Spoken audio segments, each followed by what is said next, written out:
Hello students, मैं हूं mister GP sir और बहुत बहुत स्वागत है आपका हमारे यूट्यूब चैनल में। आइए बात करते हैं आज की इस वीडियो में कि विलयन क्या होता है और विलायक क्या होता है और सांद्रता अर्थात विलयन की सांद्रता क्या होती है। तो इन्हीं सभी चीज़ों के बारे में आज हम इस वीडियो में बात करने वाले हैं। तो स्टूडेंट्स, अगर ये वीडियो आपको पसंद आए तो संदेह है आप वीडियो को लाइक करिएगा, हमारे यूट्यूब चैनल को सब्सक्राइब करिएगा तथा बेल आइकन को प्रेस करके ऑल में सेलेक्ट कर लीजिएगा ताकि हमारी सारी वीडियो की नोटिफिकेशन आपको सबसे पहले मिल सकें। और अपने फ्रेंड्स के साथ हमारी वीडियो को अधिक से अधिक शेयर कर दीजिएगा। तो आइए शुरू करते हैं। दो या दो से अधिक पदार्थों के समांगी मिश्रण को विलयन कहते हैं। विलयन किसे कहते हैं? दो या दो से अधिक पदार्थों के समांगी मिश्रण को विलयन कहते हैं। जैसे चीनी और जल का विलयन, ग्लूकोज और जल का विलयन, नमक और जल का विलयन। हाँ, विलयन बराबर होता है विलेय प्लस विलायक। अर्थात जैसे हमने 1 लीटर जल में आधा किलो चीनी मिला करके हमने क्या तैयार किया? एक विलयन तैयार किया। तो चूंकि जब चीनी को हम जल में मिलाते हैं एक ऐसा मिश्रण तैयार होता है जिसमें चीनी अर्थात विलेय के कणों को देखा नहीं जा सकता है।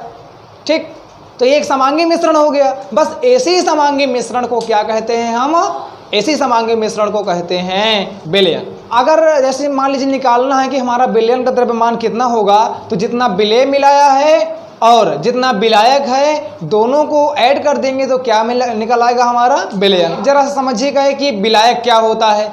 तो जैसा कि नाम ही है विलायक, ठीक, अर्थात जिस पदार्थ में कोई चीज़ का विलय हो जाता है। जैसे जल है, जल में आपका क्या है? जल में जब हम चीनी को मिलाते हैं तो जल में चीनी का विलय हो जाता है। तो जो विलय करता है उसे क्या कहते हैं? विलायक कहते हैं। बताओ, विलय कौन कर रहा है? चीनी का। जल कर रहा है तो जल क्या हो गया?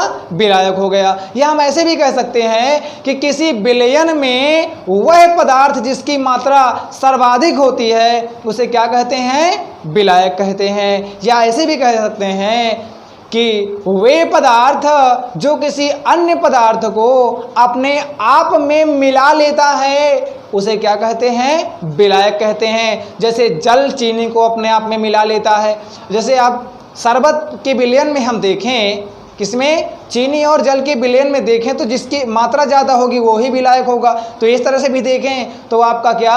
जल आपका क्या हो गया? विलायक हो गया। अब समझते हैं विलेय क्या होता है। तो वे पदार्थ जो विलायक में घुल जाते हैं, अर्थात वे पदार्थ जो विलायक में मिल जाते हैं उन्हें क्या कहते हैं? विलेय कहते हैं। ऐसे भी हम कह सकते हैं कि किसी विलयन में उपस्थित वह पदार्थ जिसकी मात्रा विलायक से कम होती है उसे क्या कहते हैं? विलेय कहते हैं। जैसे जल से देखो चीनी कम है, सिंपल सी बात है, जल से चीनी क्या होगी? कम होगी।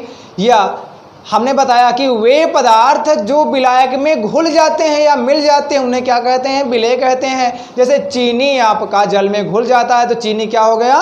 विलेय हो गया। जैसे आपके विलायक के एग्जाम्पल हैं जल, एल्कोहल आदि, और आपका विलेय के एग्जाम्पल हैं चीनी, नमक, ग्लूकोज और जो भी पदार्थ आप मिलाते हैं विलायक में वो सब क्या कहलाते हैं? विलेय कहलाते हैं।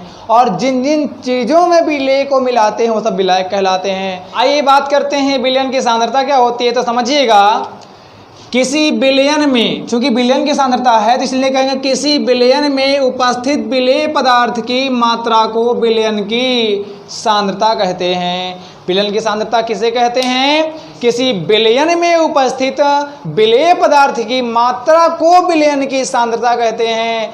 तो विलयन की सांद्रता बराबर फार्मूला होता है विलेयक पदार्थ का द्रव्यमान बटे विलायक पदार्थ का द्रव्यमान। इस सूत्र की सहायता से हम किसी भी विलयन की सांद्रता निकाल सकते हैं। आइए बात करते हैं अभी निलंबन विलयन और कोलाइडी विलयन क्या होता है, अर्थात suspension solution and colloidal solution बोलते हैं। निलंबन विलयन में विलेय पदार्थ के कण विलायक में पूर्ण रूपेण घुलते नहीं हैं, जबकि मध्य में, किसके? विलयन के मध्य में तैरते रहते हैं। क्या करते रहते हैं? विलयन के मध्य में तैरते रहते हैं। जैसे यदि चौक का जो चूर्ण होता है उसको हम जल में घोलें तो घुलता नहीं है, परंतु वो विलयन के मध्य में क्या करता रहता है? वो तैरता रहता था। हमको स्पष्ट रूप से विलेय के कण दिखाई देते हैं। तो निलंबन विलयन में विलेय पदार्थ के कणों को देखा जा सकता है, परंतु कोलाइडी विलयन में विलेय पदार्थ कणों को देखा नहीं जा सकता है, क्योंकि इसके कोलाइडी विलयन के कणों का आकार बहुत ही छोटा होता है।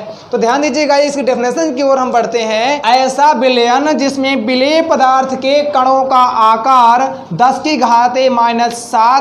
मीटर कोटि का होता है, उसे क्या कहते हैं? निलंबन विलयन कहते हैं। ऐसा विलयन जिसमें विलेय पदार्थ के कणों का आकार 10⁻⁷ मीटर की कोटि तक का होता है, उसे निलंबन विलयन कहते हैं। या हम ऐसे भी कह सकते हैं कि ऐसा विलयन जिसमें विलेय पदार्थ के कण घुलते नहीं हैं, जबकि विलयन में क्या करते रहते हैं? तैरते रहते हैं। अर्थात हम कह सकते हैं कि ऐसा विलयन जिसमें विलेय पदार्थ के कण पूरी तरह से विलायक में घुलते नहीं हैं, जबकि मध्य में हमको दिखाई देते रहते हैं, उसे निलंबन विलयन कहते हैं। निलंबन विलयन में विलेय पदार्थ के कणों को स्पष्ट रूप से देखा जा सकता है, जैसे जल तथा चौक के चूर्ण का विलयन। ये सब क्या है? आपका निलंबन विलयन कहलाता है। अब बढ़ते हैं कोलाइडी विलयन की ओर। तो बिल्कुल सेम परिभाषा है, थोड़ा सा अंतर करने की आवश्यकता है। देखिएगा, हम कहेंगे ऐसा विलयन जिसमें विलेय पदार्थ के कणों का आकार 10⁻⁹ मीटर से 10⁻⁻10 मीटर तक की कोटि का होता है, उसे कोलाइडी विलयन कहते हैं। कोलाइडी विलयन के कणों को देखा नहीं जा सकता है। जैसे जो कोहरा होता है वो एक तरह का आपका कोलाइडी विलयन होता है। आपका जो रुधिर होता है अर्थात ब्लड, वो भी क्या होता है? आपका कोलाइडी विलयन होता है। जेली होता है, वो भी आपका क्या होता है? कोलाइडी विलयन होता है।